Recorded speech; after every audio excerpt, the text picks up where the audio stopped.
សូមគោរពជំរាបសួរទៅដល់ពុកម៉ែបងប្អូនដែលកំពុងតែតាមដានទស្សនាជាមួយនឹងកម្មវិធីអាហារសុខភាពបាទសូមស្វាគមន៍ជាមួយនឹងការលើកជូនជាមួយនឹងវិធីធ្វើបង្អែមថ្មីជាថាពុកម៉ែបងប្អូនអរគ្នានឹងដឹងថាគ្រឿងផ្សំនៃមុខម្ហូបមួយបង្អែមមួយនេះគឺមានអ្វីខ្លះបាទជាមួយបង្អែមថ្ងៃនេះគឺខ្ញុំនឹងលើកជូនបង្អែមមានឈ្មោះថាបបរចាដីបាទបបរចាដីយើងគឺមានគ្រឿងផ្សំដូចជាសណ្តែកអង្ករដំណើបស្ករក្រហមខ្ទិះដូងរួមជាមួយនឹងម្សៅឆាដែលលាយទឹកហើយនិងអំបិលបាទជាថាពុកម៉ែបងប្អូនអរគ្នាពិតជាចង់ដឹងនិងតាមដានជាមួយនឹងការលើកជូនពីរបៀបធ្វើនៃបង្អែមនេះបាទទីនេះគឺយើងមានឆ្នាំងសម្រាប់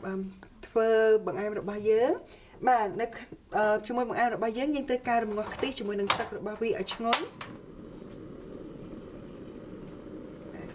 យើងត្រូវការដាំទឹកឲ្យពុះជាដាំទឹកខ្ទិះ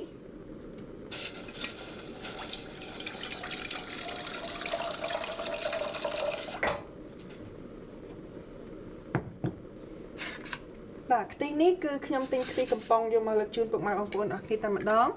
សម្រាប់ជាការងាយស្រួលក្នុងការធ្វើឥ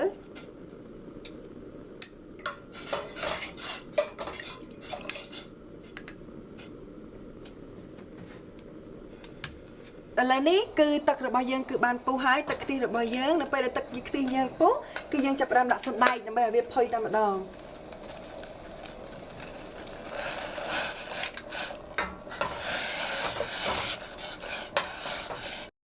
បាទឥឡូវនេះបន្ទាប់ពីសណ្តែករបស់យើងគឺបានផុយល្មមគ្រប់គ្រាន់ហើយយើងអ្នកនរគ្នានឹងចាប់ផ្ដើមដាក់ជាមួយនឹងអង្ករដំណើបរបស់យើងតែម្ដងដើម្បីវាផុយដំណើរគ្នា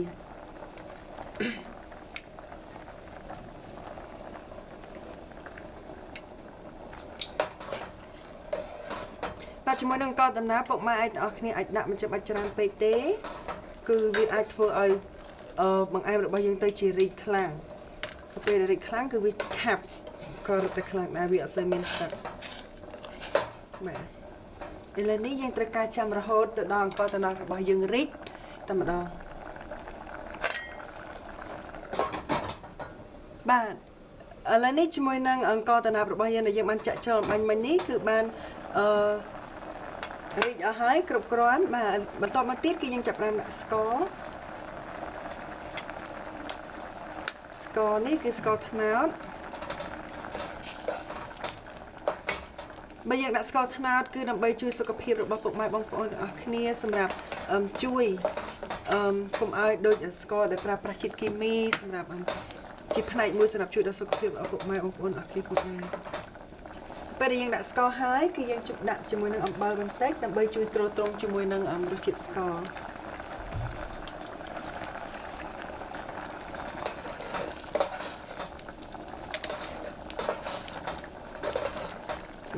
ជាមួយនឹងបង្អែមមួយនេះគឺយើងត្រូវការកូរវាឲ្យបានច្រើនដងបន្តិចដើម្បីកុំឲ្យអង្ករដំណើបវានៅបានឆ្នាំងគឺវាខ្លោចបាទអ្វីដែលយើងត្រូវដាក់បន្ទាប់នឹងក្រោយមកទៀតនោះគឺម្សៅឆាដែលយើងបានលាយទឹកម្សៅឆានេះគឺយើងដាក់សម្រាប់ធ្វើឲ្យ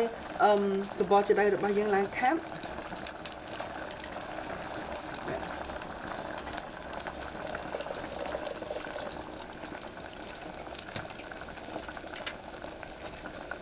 បាទនេះគឺជាអ្វីដែលយើងត្រូវដាក់ក្រោយគេគឺជាម្សៅឆាដែលយើងត្រូវដាក់ក្រោយគេជាមួយនឹងបង្អែមមួយមុខនេះ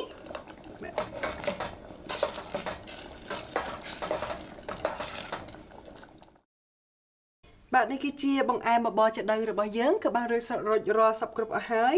គឺ